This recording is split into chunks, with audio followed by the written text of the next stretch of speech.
Hello, everybody. Welcome back to the Sticker Stories podcast. I'm Andrew. And I'm Hamish.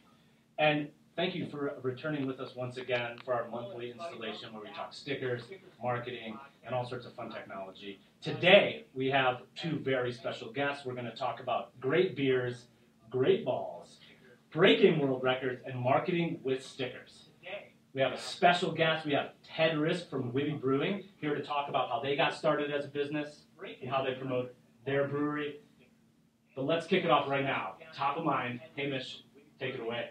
For me this week, it's a big one. We're talking Guinness World Records. We have the latest book here, came out this week. And this one's extra special for us because Saul, the giant sticker ball, right here behind Andrew, is in the Guinness World Records as the world's largest sticker ball at 237 pounds. It's pretty awesome. Saul was the brainchild of Jesse, our marketing director, who wanted to do something to celebrate National Sticker Day. So he thought, you know what, let's set a world record. And Saul was built in 3 months, so it was a huge team effort from everybody at Sticker Giant. It's also really cool to have him here because the official weigh-in for Saul was done at Wibby Brewing, so it's pretty fitting that we've got Ted here from Wibby as well. And yeah, we're going to be talking more about that later. Saul's going to be making a special appearance at Wibtoberfest happening this weekend. That's right, and that is a special signed copy by Saul himself. If you go out and you buy your Guinness Book of World Records and you want it signed, send it our way. We'll have Saul sign it, throw in some stuff. Without further ado, we also want to talk a little bit about stickers, top of mind. I've got a couple that I wanted to shout out that we talked a little bit about on the blog from last week. This is this cool Cartman fish donut dress sticker to celebrate the fish shows here in Colorado. That was from one of our customers, Funk Your Face. There's some other stickers on the front of my laptop that that group printed up as well. We're super psyched about that. Speaking of world records, we have an awesome set of customers, the STL Sticker Swap, where they're trying to set a world record for amount of stickers put on a city bus. We'll have that blog post up this weekend, and they're out there in the STL right now in St. Louis trying to do that. So shout out to those folks. Good luck with your campaign. We love the world records. This was a roadside attraction. He's on roadsideattraction.com, Saul is, and you can come and visit him whenever you want if you're out there in podcast land, of course. Yeah, definitely come in, and he's covered in everybody's name. We have these sweet name tags, so for anybody that comes to visit, write your name on one of these, add to Saul, and we're going to keep growing him. Yeah, who knows how big he might be in like 10 years' time. They just grow so fast, right? So anyway, without further ado, we do want to bring in our special guest to dive right into talking about marketing and stickers. Ted Risk from Wibby Brewing is going to come around here and have a seat with us, and we're going to chat a little bit with Ted about starting a brewery. Oh, there it is. Look at this. Look at this. Wouldn't be a Friday morning with the gentleman from a brewery without a nice stein. There you go. Cheers. Cheers. Thanks for having me. Slancha. All of the various salutations. So, Ted, it is super exciting that you are here. Not just because podcasts are fun, but because you were where we weighed Saul in. You were super psyched about that. That was now January of 2016. You were coming up on the 2-year anniversary. How about it? Of your brewery. Yeah. And Hamish, why don't you ask? I'll let you take the first question. So for people who aren't familiar with the Longmont brewing scene, talk to us about Wibby, like how you got started, why you decided to do it. Sure. I want to backtrack to what you just started to talk about. It was almost serendipitous. It was really cool. I saw a tweet from Sticker Giant about a would-be attempt at breaking a world record for the largest sticker ball. and I just tweeted back saying, fun and different and awesome. How can Wibby Brewing be involved? And next thing you know, we're hosting a mixer to have people come throw stickers on it, and then we eventually had the weigh in there as well. So that was actually kind of the start of our relationship with you guys and Sticker Giant as a whole. So that was a pretty cool, fun foundation for us. And I think that what you guys do is just so fun in nature. You guys have a fun time doing it.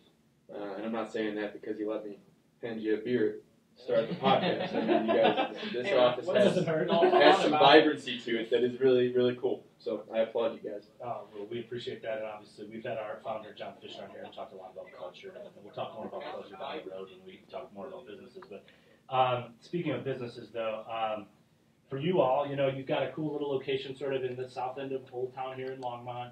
But craft beer is a phenomenon right now in America that we print so many brewery stickers, right? No offense, right? We do a lot, right? And we do it of some of your competitors here locally and nationally, and it's a burgeoning scene. But what made you say, I want to go into craft beer? Why Longmont? And tell us a little bit about how that started, and maybe start with how you met Ryan, because Ryan Wibby is the brewer. Sure. Right? Yeah, and there's that. The answer to those questions could be a 45-minute ongoing thing. So interject as you see Sure. fit. Yes. That's like 3 questions. Ryan Wibby and I went to college together, upstate New York, Ithaca College. We studied chemistry. I studied sport management. And said, I'm going to teach you guys the chemistry of brewing. And a light bulb went off in his head, and he said, I'm going to do this instead of working in a proficiency testing lab like he had intended on. So Wibby Brewing, in concept and theory, has been in planning for, well over 15 years. Nice. Ryan first started working at the Ithaca Beer Company. Yep. Which is a local favorite in upstate New York. I went to Syracuse University, so I drank Ithaca beer, and I almost went to Ithaca myself. Sure. Yeah. Gorgeous. Yeah, it's good. The lakes. Yeah. The Finger Lakes. Yeah. But the story for Wibby really does start and pretty much end with Ryan Wibby. He was a friend in college, and after college, when I was living in Chicago with Martha, he was working for Deschutes out of Bend, Oregon, which at the time was the 5th largest craft brewery in the country. And they were launching the market of Chicago. So he reached out and said, I'm going to be in town, want to hang out, can I stay with you guys? And we said, of course. And that was actually when we first really became friends. We had friends that were mutual friends in college, but we never really kind of like connected as true bros. Right. Until that visit to Chicago. And then a year or so later, we found ourselves at High Sierra Music Festival. That's a great festival. Quincy, California. It's magical. They've got a great family focus. What year was that? That was 2013. Nice. Yeah, it was fantastic. There's such a good vibe there in Quincy. It's in the Plumas County National Forest or whatever. Plumas County. Is that right? Yeah, and that's just one of the best music festivals I've ever been to. Yeah, definitely a different vibe. They make a strong effort to promote a family engaging atmosphere, and they got a lot of activities for the kids. And you don't see that at music festivals when you have all the beer drinking and shenanigans going on that you do at beer festivals. Totally. Or music festivals. But we were sitting there late night, one night, after having had the beer fun that you do throughout the day, and I just looked across at him and I thought to myself, this guy's going to open his own brewery. It's going to be successful. Right. So when he got up to go to bed in his Volkswagen van, I followed him over there and quite literally caught him with his pants down.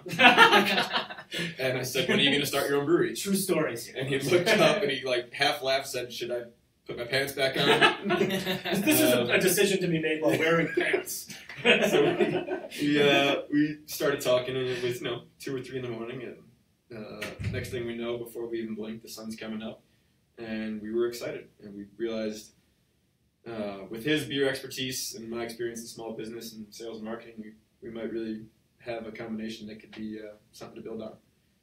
So that's 13. You guys don't open up until, we're at 2 years, so 2015. So there's a 2-year period. You're in Chicago. You're making beers. Did you settle on like a model or a specific style, or what was sort of like the growth? Because we'll talk about your specific beers, a specific beer, and then those varietals that you do. Sure. So before Ryan was at Deschutes, he was over at the VLB Institute in Berlin, Germany, which is a world-renowned institute did a 6-month certified brewmaster course, Okay. and then he enjoyed it so much that he had asked the professors if they could create an internship for him to stay on and continue learning from them. Wow. So he stayed for another 4 months, and he really developed a true talent for brewing lagers, and he brewed lagers with some of the best lager brewers in the world for almost a year. Wow. While he was over there, a gentleman named Matt Brynelson, who is the brewmaster at Firestone Walker over in California, he visited and presented the class with a challenge to brew a lager with all-American hops. And that was the true, I said light bulb went off in his head when I talked about his chemistry professor teaching him how to brew. That was the true light bulb moment for Ryan, because he realized nobody's doing this in America. You've got a craft beer scene that's thriving, that's growing at double-digit growth every year, year after year. It's since slowed, but On still the back on of the the rise. IPA. On the back of the IPA. Like primarily, like one as one style. The IPA is what like craft beer is. So Right. it's like you're from Chicago, Goose Island, right? It's like that was it, right, for a long time or something. Yeah, I'd point to a couple other Of course, but I'm just saying, craft like, breweries before, early in the 90s. before Goose. You know what I'm saying? In the 90s, when IPAs like, oh, IPAs are these really rare beers because everyone's drinking light beers. Sure. Right? That's the truth. But nobody was focusing on craft lagers. Right.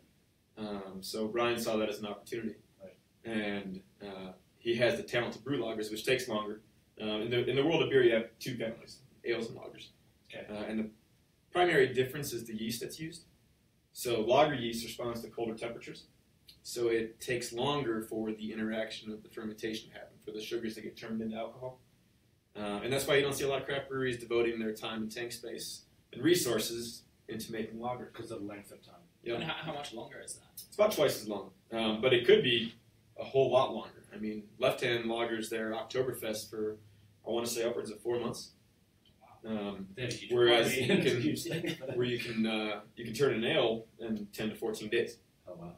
So all of our beers are 28 days at a minimum. Interesting.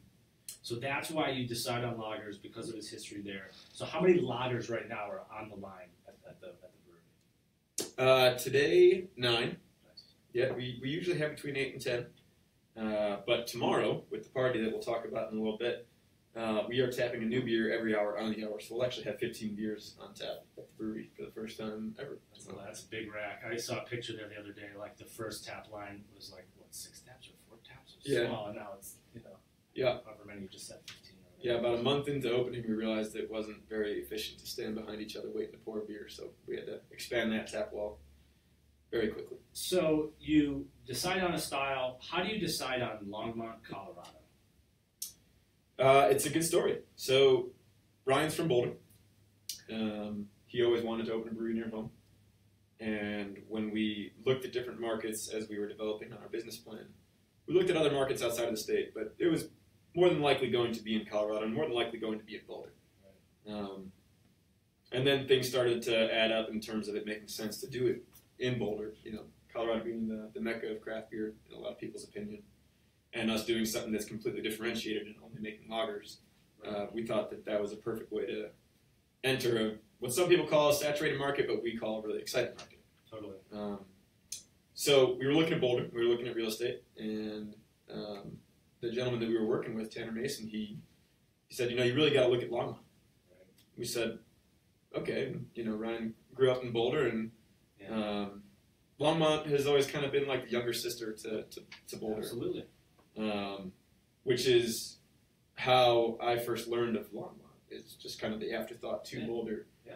And It's I'm not so that way thankful. anymore. I'm so thankful. I can tell you that right now. It's not that way anymore. It's absolutely incredible. This is a city that is approaching 100,000 people and it feels like a town of 5,000. Totally. Like it took less than 6 months for Martha and I to feel like this is home. And Martha's your wife, and the quick segue to that, she also is doing a lot of the design work and branding, and she's in the brew pub every day, the brewery every day.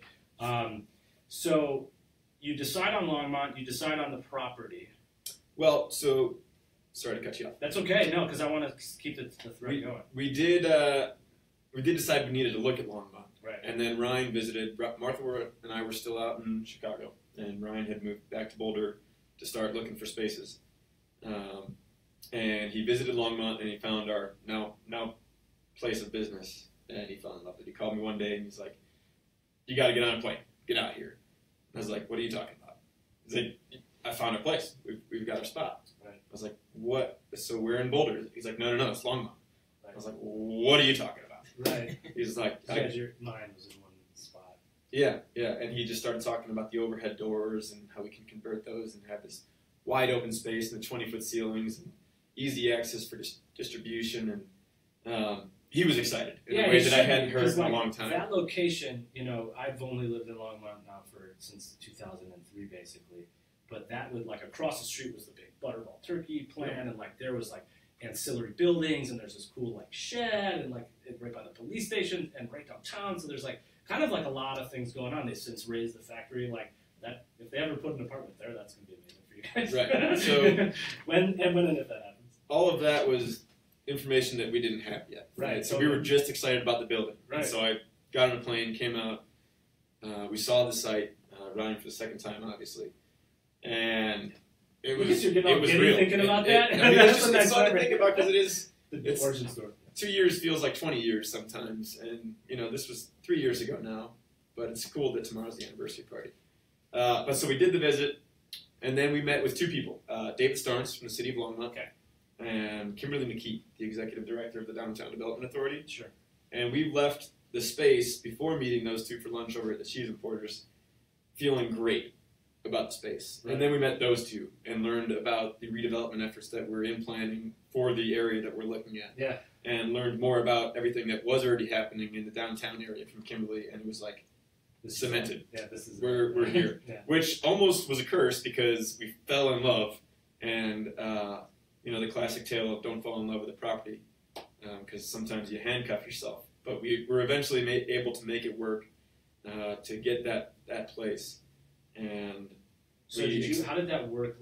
Within, you were talking about business plan, and the Sticker Stories podcast is all about sort of the business side of any business.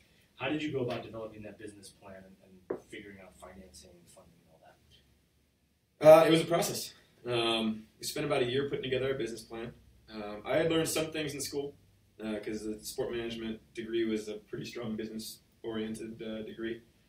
But Ryan he just read a lot of books and was self-taught, and he wrote the majority of our business plan based off things that he learned while reading those books. He's brilliant. I mean, I don't know if I would say it to him if he was here, but he's a genius. Anything that he needs to learn, he'll just teach himself. Hey, Ryan, this is our tennis. He'll just do it. He's probably doing it right now for something that's in need at the brewery. Yeah, for sure. But so that we took about a year to put that together in the way that we thought would be marketable to try and raise the money, because we had $0. So P&L was it was great. He's a beer expert. I can sell on market. Right. We need money. We need capital. So we set out with the help of a financial advisor who is a partner and someone we work with extensively on the regular now. And he took us through all sorts of exercises, like throwing every projected cost you could ever think of at a whiteboard for 2 hours straight. Take a half hour off, do it again. Yeah. Take a half hour off, do it again. Boot camp. Yeah. And it was taxing, but it was great. We thought we could open this brewery with $400,000 and about 3,000 square feet.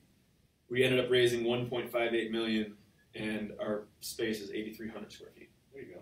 So without the road of all of those exercises, we never would have gotten to the point where we realized, okay, if we are going to do this in our first year, that's what it looks like for what second year would look like after that, and then year 5 after that, and year 7. And without having gone through all those thoughts, if we had taken a space that was 3,000 square feet and had the success that we were striving for, we would have been looking for a new place 2 years. We'd be looking for a new place right now today. Right. So that was an experience for sure. And then we had to go find some people that saw our offering as a worthy investment. Right.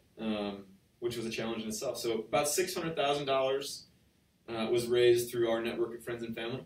Wow. And then we raised just under $1 million from people we'd never met before. Right on. But it did take a few reformulating of our offering, re-strategizing what that looks like. So you were just shopping around your book, basically. Like, here's our book of our business and who's in. Yeah, and that process took a year, and we actually weren't fully capitalized when we opened. It was a couple weeks after that we took in our last check and closed the run. Interesting. Just to get to that point of comfortability where you need to be able to operate how you intend to. So then you got to get into the marketing and branding. I did hold up the sticker. They've got this die cut here with their logo. So obviously there's a big W on there for Wibby. But talk a little bit about how the ideation and design, we're all about like how businesses design their stickers when we write up on the blog. So how did this, like the classic Wibby sticker, come to be? Sure. This is the logo. So in some respects, this is fully encapsulating of what we try and do. Gotcha. At Wibby Brewing. We wanted to say Colorado without doing the let's throw the Colorado flag on it and do what everybody else does. Everybody does it, right? We see a lot of those stickers. We love them, but you also have to set yourself apart with colors and shape too. Those are big parts of what a design takes. So you mentioned Martha's our brand manager and our graphic designer. She, in working with actually our brother-in-law, who is a designer as well, came up with the logo concept, and we just developed on it. This is probably the 27th iteration of this logo, but we eventually got to a place we wanted it to be simple and terse. There you go. And just to be recognizable. So totally. Yeah, my kids will be like, "Oh, there's the Wibbies," when we go to other restaurants. Which brings me to my next question, or maybe for you, Hamish, about why brewers, why about the stickers. Yeah, I mean, I think we did the numbers the other day, and we've done like 900 brewery jobs, and that was probably a low estimate for 2017. There's already, right? Yeah, already. There's probably some unknown that we're still going to kind of fish out of the database. But why stickers in breweries? Because we just see thousands of them. Yeah. Well, we talked about it when you and Chase were out last year a little bit doing that first little feature. Yeah. But inevitably, when people come to a brewery, there's a lot of tourism associated with brewery business. A lot of people seeking out, people seeking out the places that they've read about or heard about, or just go into a town and Google search Longmont breweries. Right. And regardless of what their experience is when they're at said brewery, it's almost inevitable that at the end of the day, they're going to say, "Where are your stickers?" Right. It's just a way to take something with them and have a memory of the 48 minutes that they spent, under your roof. So stickers aren't ever going to be something that won't be a central part of the marketing that any Colorado breweries do. It's a must. Totally. That's why we have fun working with you guys and getting as many different stickers as we do. I mean, look, we had stickers made for our anniversary party tomorrow. We'll get to that in a second. We had stickers made for our seasonal when we released it a couple months ago. Our Light Shine Rattler. It's a delicious beer. We love the Rattler. It's their Light Shine Helles with, what's the combination? Raspberry lemonade that we sourced from Longmont Dairy. So that's like a collaboration, which is really cool. If you're in the area and you want to try something different, that's a cool one. So how, you're talking about promoting the business, you got the tourism, you have a big party coming up, but in general, how do you try to grow your network? And as the marketing and sales director, what are you trying to do that's different? And again, it's a competitive space, like you acknowledge, right? And the craft industry is going through some interesting labeling and packaging and association type things right now. From what I follow in the industry, we follow the beer industry pretty close as much as we can because it's a core sort of customer base. How do you bring in people in the door and then convert them sort of loyal Wibsters, right? Sure. So at the core of our business plan that we talked about briefly is the beer. We got to get the beer in people's hands. Totally. So we're in a unique industry in that there is still a really strong opportunity to market through grassroots. So if you have a quality product, and you find a way to put that in people's hands in a different way than everybody else doing it the same way that they do, that's a great platform. So, for example, the band Fish was at Dick's Sporting Goods Park last weekend. Pink Talking Fish, which we'll talk about in a bit, is playing at our Ted and I are both party. big Fish heads. It's okay. Yeah, it's an okay thing. That's great. That's great. So we were trying to. Pink Talking Fish is a Pink Floyd Talking Heads Fish fusion cover band. So we were trying to think of a creative way to reach the Fish fans at the Fish shows and tell them that there's a free show at our brewery 30 minutes away the following week. So we went and we finagled our way into the VIP lot. We set up a tent right in front of Gate E, which is right where everybody goes into the show. The main entrance, like right there. And basically, we gave a beer to anyone who's 21 years old. We didn't sell any. Oh, you can't do that. Right. You can't do that. Lots of people do sell beers on those lots, but we're not doing that. we have a liquor license to take care of. So we weren't selling anything, but we were giving a beer to anybody who shared our Facebook event. We had 26 shares going into the show on Friday night. We had 178 shares at the end of the show on Sunday night. So that's 152 people that shared our event, likely like-minded, who like fish, who would have a tendency to consider going to a Pink Talking Fish show. And then you made up this custom sticker, which is hilarious. Yeah. So we had a lot of fun making that sticker. Robin is our special events director and special projects director. We'll get a close-up of this on she and Martha worked extensively on that. So there's some Pink Talking Fish branding. That's what the open mouths are, as well as some branding of our own. And then you've got the later hose, or you've got like the Oktoberfest branding. So that's, I mean, I guess the segue. You can explain why you're dressed like you're Yes. dressed. Right, yeah. Today. So this is just a normal Friday, folks. It's a normal Thanks Friday. for having me. See you later. So tomorrow is Wibtoberfest. Right. It is our 2-year anniversary extravaganza. So basically, it's an Oktoberfest themed party. It's going to be a whole lot of fun. It's a free show, so it's a way for us to say thank you to the community for embracing us in the way that they have and allowing us to continue to pursue our dream of being a regional and ultimately national brewery. Because without a foundation in the community, there is none of that that's possible. So national is the goal? Yep. Yeah, the goal was always regional by year 5 and national by year 7, or by year 12. So regional includes like Colorado Springs and Fort Collins, all of Colorado. Regional is defined by output. So it's 15,000 barrels. So we were targeting 1,000 barrels produced and sold in our first year. We did 1,600. We're targeting 2,500 adjusted from the 1,900 that we originally had in our prospectus after our first year.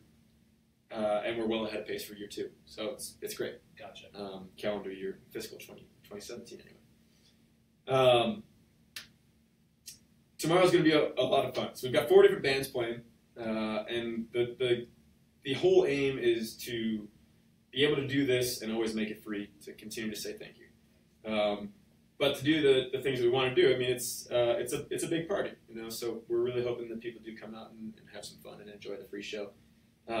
Pink Talking Fish, as I mentioned, is the headliner. But we've got 3 other bands, one of which is polka. So polka's going to lead things off. Obviously.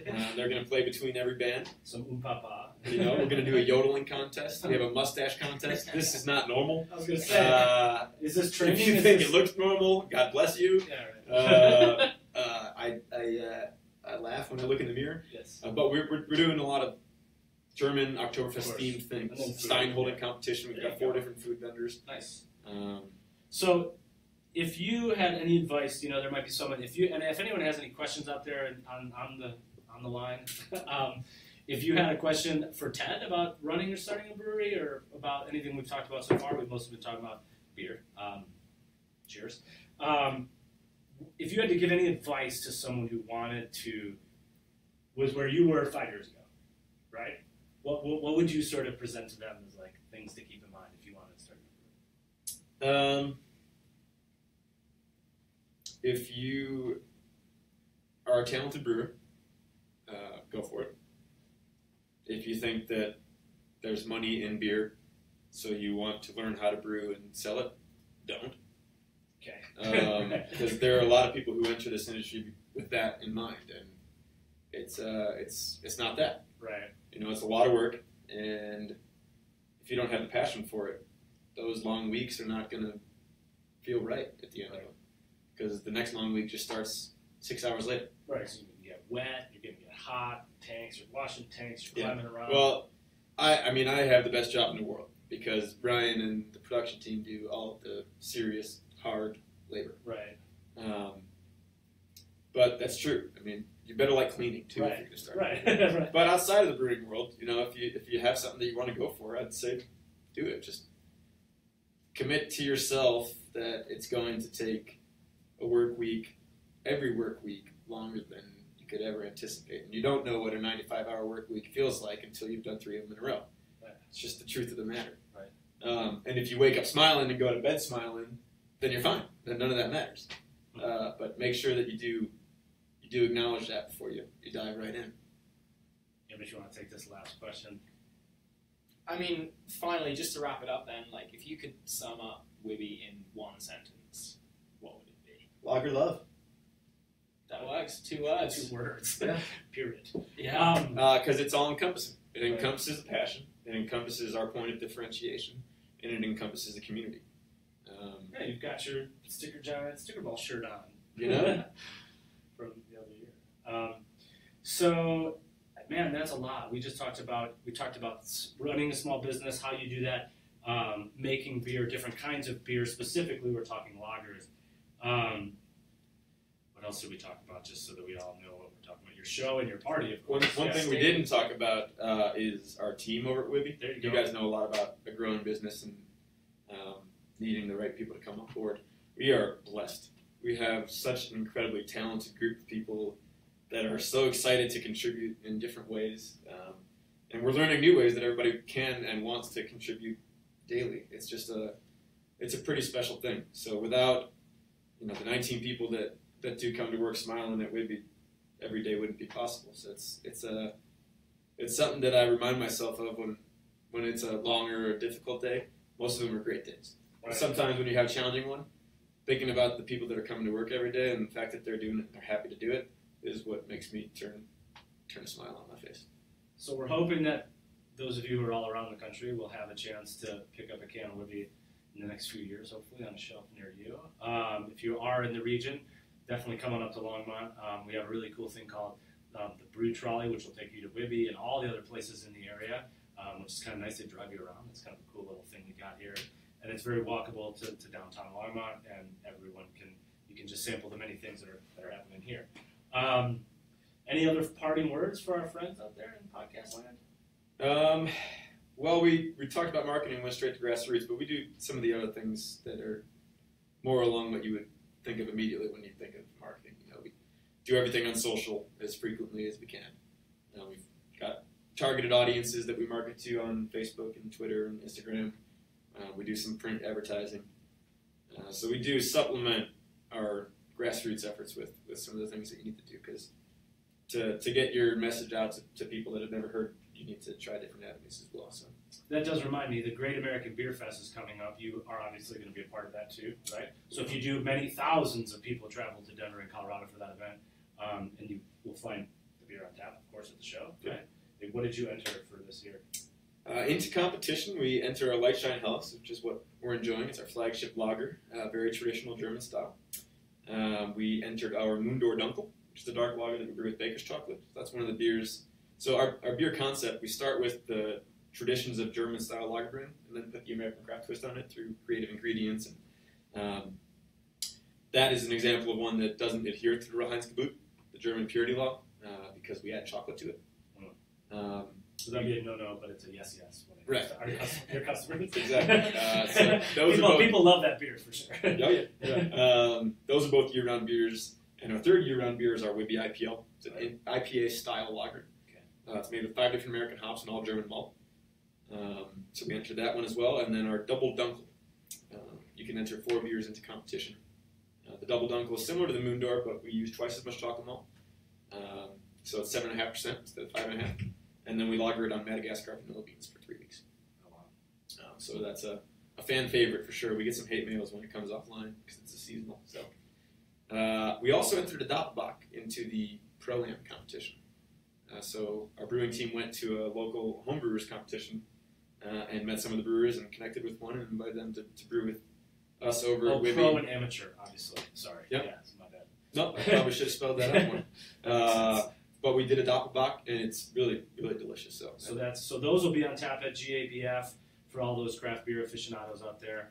And if you're going to be in the Denver area, come on up and see the world's largest sticker ball. And of course, come see Saul. Come see Saul here, but head down to Wibby. It's actually kind of on the way to the main highway.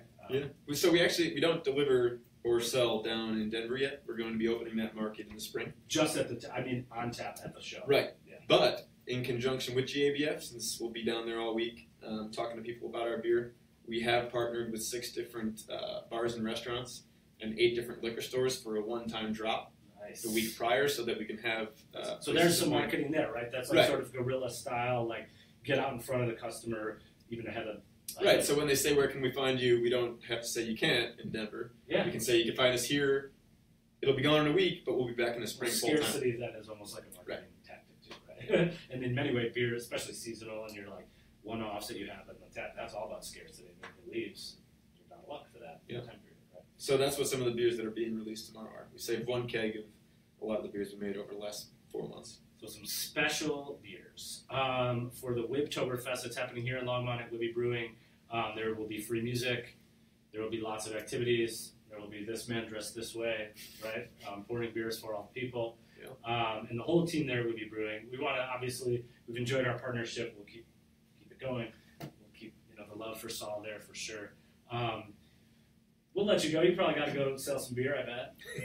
That's probably the next order of business for you. We got a few things. If you want to hang out and talk, we're going to answer some listener questions that have been sent in, or you can leave the chair. I mean, it's nice to have you here, Ted. We're not kicking you out. Thanks, bud. Okay, Yeah, cool. no, I'll sit over here. If you got anything for me, just call me on back. We'll holler back. If someone hollers in, we'll get you back on the horn, but we don't want to take up your time.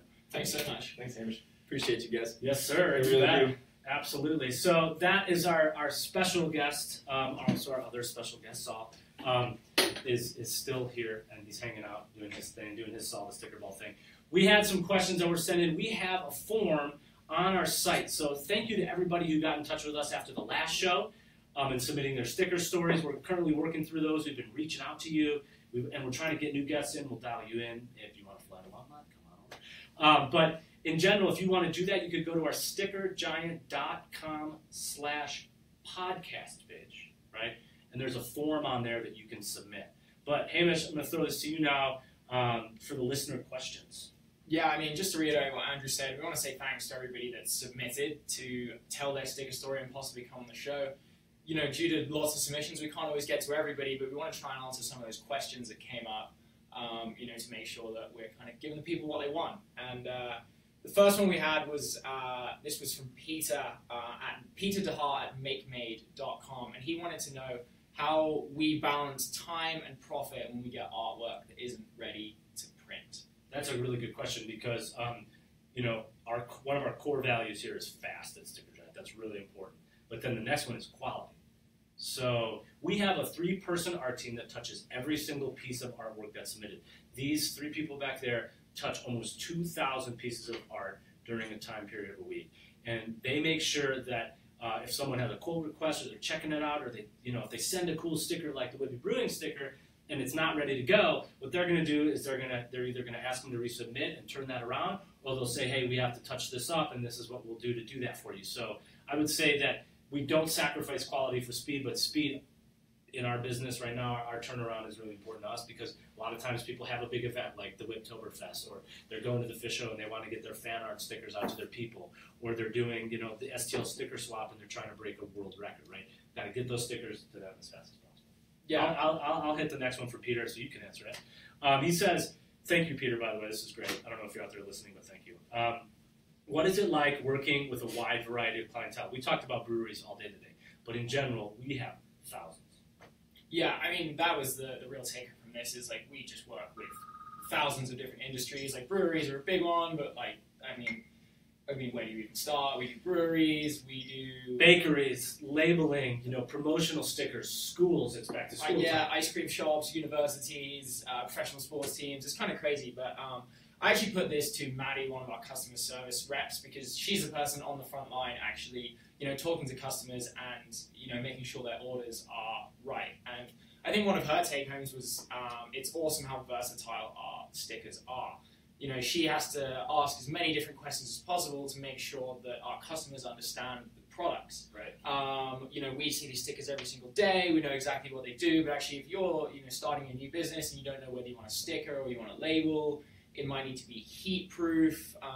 We get all kinds of crazy requests like that. So, working with a wide variety of clientele, I think the key is, ask those questions to the customers and figure out what is the best solution for them.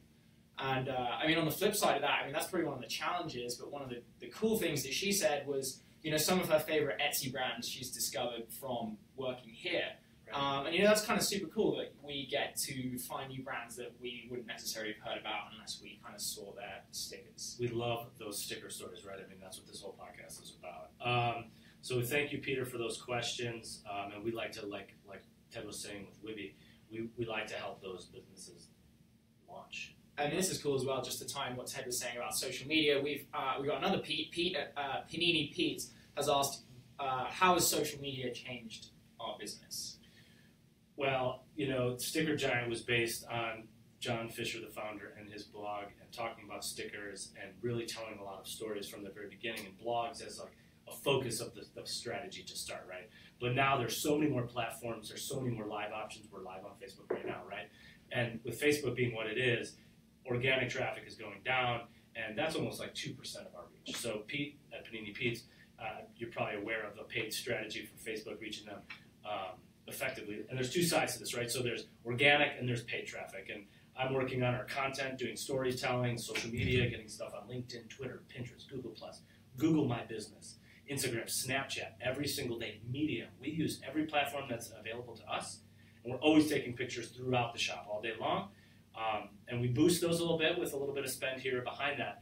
And then there's you, Hamish. Yeah, I mean, I think the key thing, boosting posts and stuff and help getting that content out there, it's a pay-to-play environment now, especially on Facebook. If you want to reach your customers, even if it is just a blog post you want to share, you've got to put a little bit of money behind that. But I think the other side of that is the kind of paid advertising and making sure that you have an effective call to action, something that you want your customers to do when they see your advert. So we do a whole bunch of videos. We've got Chase in the back here who does some awesome video content for us, and that's really geared at getting people to engage on Facebook, get onto our website, and check out our stickers. So having that content side of things, but then having sort of a more advertising focused, get a good call to action and get somebody to kind of make a purchase or get a quote from us. And Pete, so as you're saying, social media, we're paying on those social platforms. Of course, we're using Google AdWords and Bing and Yahoo and all those other sort of the natural advertising platforms. But specific to your question, it's right. The tips are tell stories, real people, and engage with them, right? That is, of course, going to be the most important thing you can do.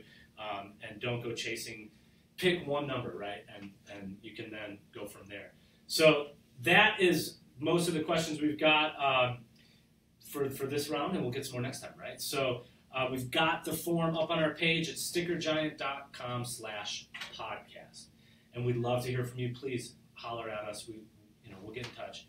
And if you're nearby, come on by, see Solve a Sticker Ball, head over to that party this weekend. You can find the podcast on all the places after the fact, right? We're on iTunes, Google Play, Stitcher, SoundCloud, Radio Public. So your podcatcher app, if you want to listen back to this, or if you're just coming to us now, we're on all those platforms, of course. Thank you so much for your time today. We had a good time with Ted. And Hamish, thank you for bringing that top of mind to us with the Guinness. That was pretty rad. We're pretty psyched about that, so you'll see that out in the world. Any last thoughts for us this week, man? I mean, I think we just got to say a big thank you to Ted for coming on the show and talking about Wibby Brewing. Obviously, Saul, ever present in the front of the shop, making a guest appearance, now a Guinness World Record holder. And obviously, thanks to everybody that submitted questions and also sent in their sticker stories. Keep them coming, and you could be sitting where Ted was sat today, telling your story to our audience. As we like to say here, every sticker has a story. We'll be seeing you next month. Thank you so much, everybody. And cheers. 2 days, Steve.